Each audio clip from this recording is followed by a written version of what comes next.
नमस्कार मंडळी, आपले खूप खूप स्वागत आहे तन्वीज रसोई या यूट्यूब चॅनलमध्ये. तर तुम्ही आपला आजचा थंबनेल तर बघितलंच असेल.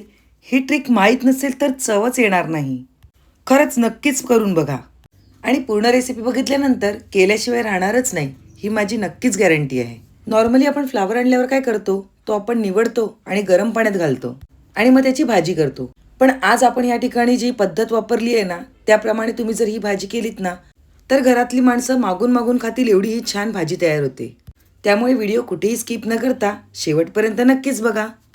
चला तर मग वेळ न घालवता डायरेक्ट रेसिपीकडे वळूया.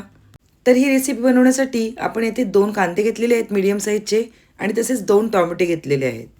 आता हे कांदे आणि टोमॅटो आपल्याला जेवढे बारीक कापता येतील तेवढे आपल्याला बारीक कापून घ्यायचे आहेत. तसेच बाजूला आपण येथे आलं आणि लसूणसुद्धा घेतलेलं आहे. लसणाच्या मी 10 ते 12 पाकळ्या घेतलेल्या आहेत आणि आलं हे अर्धा इंच घेतलेलं आहे. तर येथे आपला जेवढा बारीक करून घेता येईल तेवढा कांदा कापून झालेला आहे. आता आपल्याला त्याचप्रमाणे टोमॅटोसुद्धा कापून घ्यायचा आहे.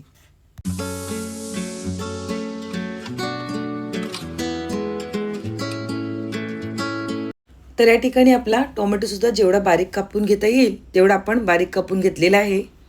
टोमॅटो बारीक कापून झाल्यानंतर आपण ज्या लसणाच्या पाकळ्या सोलून घेतलेल्या आहेत त्या खलबत्त्यामध्ये घालून घ्यायच्या आहेत आणि आलंसुद्धा घालून घ्यायचं आहे. खलबत्त्यामध्ये आलं आणि लसूण ठेचून घेतल्यामुळे आपल्या रेसिपीची चव ही जास्त वाढणार आहे. त्यामुळे आपण हे खलबत्त्यामध्ये बारीक असं ठेचून घेत आहोत. ठेचून घेतलेलं आलं लसूण हे आपण एका साईडला काढून घेणार आहोत आणि त्यानंतर पुढची तयारी करून घेणार आहोत. आपली रेसिपी ही खूप सोपी आणि झटपट अशी होणारी आहे. फ्लावरचे वजनी प्रमाण बघायला गेलं तर 1/2 किलो एवढा वजनाने भरलेला. आता हाच फ्लावर मी स्वच्छ निवडून घेतलेला आणि गरम पाण्यामध्ये 10 ते 15 मिनिटं मस्तपैकी भिजत ठेवलेला. म्हणजे त्याच्यामधली जी काही कीड असेल वगैरे ते सगळं निघून जाईल. आता आपल्याला हा जो फ्लावर निवडलेला आहे तो यामध्ये घालून घ्यायचा आहे, म्हणजे चॉपरमध्ये घालून घ्यायचा आहे आणि चॉपरमध्ये घालून जेवढा बारीक करता येईल तेवढा आपल्याला बारीक करून घ्यायचा आहे. असं केल्यामुळे काय होतं, एकतर आपला फ्लावर बारीक होतो आणि तो शिजायलासुद्धा लवकर मदत होते. शिवाय आपली भाजीसुद्धा छान मिळून येते. हे चॉपर बाजारामध्ये 150 ते 200 रुपयापर्यंत उपलब्ध होतात आणि यामध्ये भाजी बारीक करायला अजिबात वेळ लागत नाही. तर येथे मस्तपैकी आपला फ्लावर हा बारीक करून झालेला आहे. आता हाच फ्लावर आपल्याला एका प्लेटमध्ये काढून घ्यायचा आहे. तर आपण तो व्यवस्थितपणे एका प्लेटमध्ये काढून घेऊया.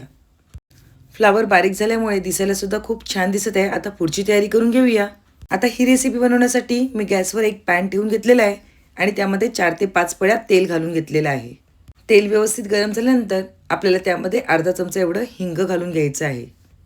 हिंग छान उफलल्यानंतर आपल्याला त्यामध्ये अर्धा ते पाऊण चमचा एवढं जिरं घालून घ्यायचं आहे. तर आपण यामध्ये जिरंसुद्धा घालून घेऊया. आता आपण जो बारीक कापून घेतलेले 2 मीडियम साईजचे कांदे होते ते सुद्धा आपण यामध्ये घालून घेणार आहोत आणि कांद्याचा छान असा गुलाबीसर रंग येईपर्यंत आपल्याला ह्यामध्ये परतवून घ्यायचा आहे. तर आपण कांदा हा व्यवस्थित असा परतवून घेऊया, म्हणजे तो सगळीकडे व्यवस्थित असा शिजला जाईल.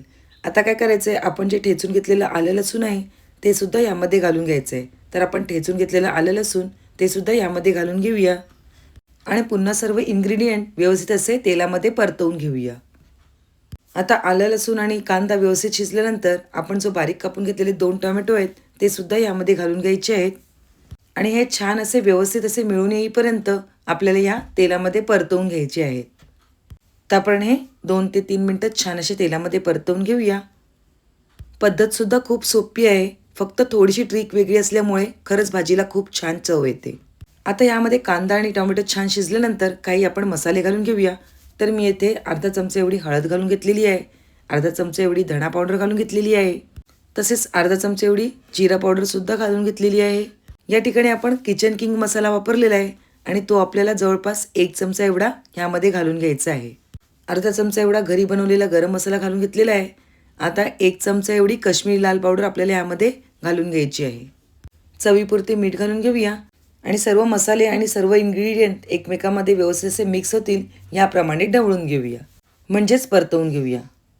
आपण जेव्हा मंद आचेवर म्हणजेच मीडियम आचेवर हे सगळे मसाले व्यवस्थित असे परतवून घेतो ना, तेव्हा आपल्या ज्या भाजीची चव आहे ना ती खूप छान अशी होते आणि भाजीसुद्धा खूप छान अशी मिळून येते.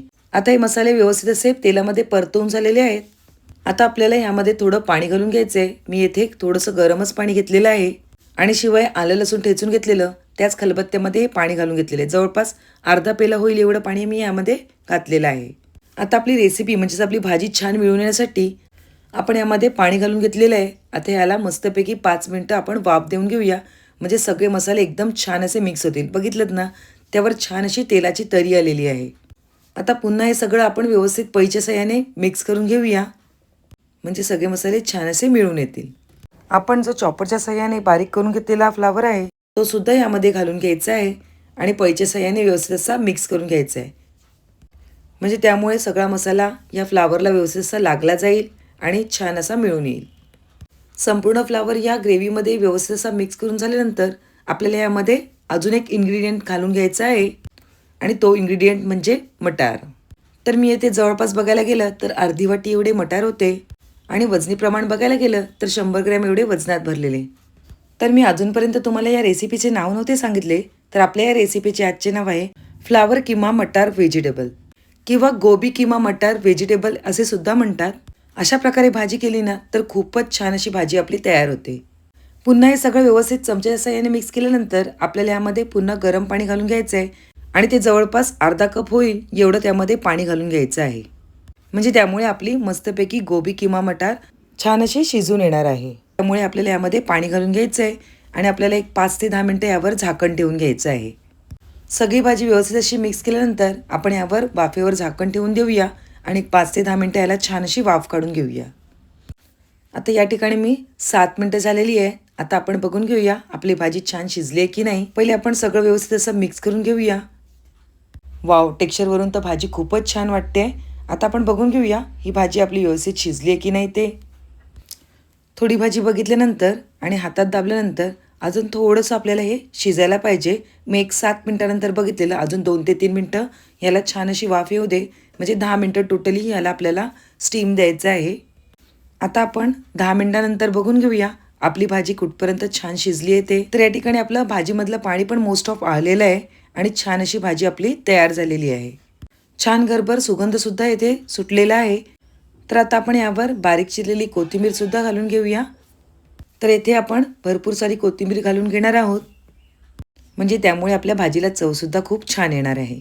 तर इथे आपली परफेक्ट गोबी किंवा मटार व्हेजिटेबल तयार झालेली आहे.